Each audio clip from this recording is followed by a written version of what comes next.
دوستوں، دو مثال جو ہم میں سے بہت سے لوگوں نے پڑھی سنی ہوگی، ان پر ذرا غور کیجئے۔ ایک شخص کو کچھ دنوں کے لیے اچانک گھر سے باہر جانا پڑا۔ باہر جانے کی جلدی میں وہ اپنے کھیت میں لگی ہوئی پانی کی موٹر کو بند کرنا بھول گیا۔ منزل پر پہنچتے ہی انہیں یاد آیا تو انہوں نے اپنی بیوی کو فوراً ایک پیغام لکھ کر بھیج دیا۔ بیوی کو اپنے شوہر سے بے انتہا محبت تھی۔ وہ پیغام پا کر بہت خوش ہوئی۔ اس نے اسے سلیقے سے کپڑے میں لپیٹا، سر سے لگایا، چوما اور طاق پر اونچی جگہ رکھ دیا۔ پیغام میں کیا لکھا ہے وہ جاننے کی اس نے کوشش ہی نہیں کی۔ جب بھی اسے اپنے شوہر کی یاد آئی تو اس نے اس کے بھیجے ہوئے پیغام کو دیکھا، ادب سے ہاتھ میں لیا اور خوش ہو گئی۔ پانی کی موٹر کا کیا حال ہوا ہوگا، اس کا اندازہ آپ کر لیجئے۔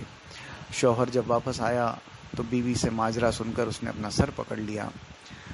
دوسری مثال یہ ہے کہ اگر آپ کا کوئی نزدیکی دوست یا رشتہ دار کسی کام کے لیے جرمنی گیا اور اس نے جرمن زبان میں آپ کو وہاں سے کوئی پیغام لکھا، اور آپ کو جرمن زبان صرف انگریزی الفاظ کی وجہ سے پڑھنا تو آتی ہے مگر سمجھ میں نہیں آتی، تب آپ کیا کریں گے؟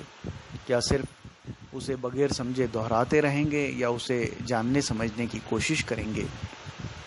اسی طرح آپ کا رب قرآن کے بارے میں قرآن میں ہی پکار پکار کر آپ سے کہہ رہا ہے۔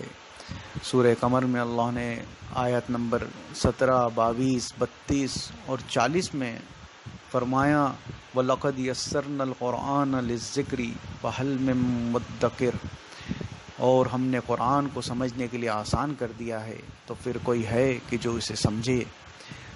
اب ذرا اطمینان سے اوپر کی دونوں مثال پر غور کیجئے، قرآن کی پکار کو سنیے اور اپنے خود کا جائزہ لیجئے اور سوچئے کہ اللہ کے کلام قرآن کے ساتھ ہمارا معاملہ کچھ اسی طرح کا تو نہیں ہے۔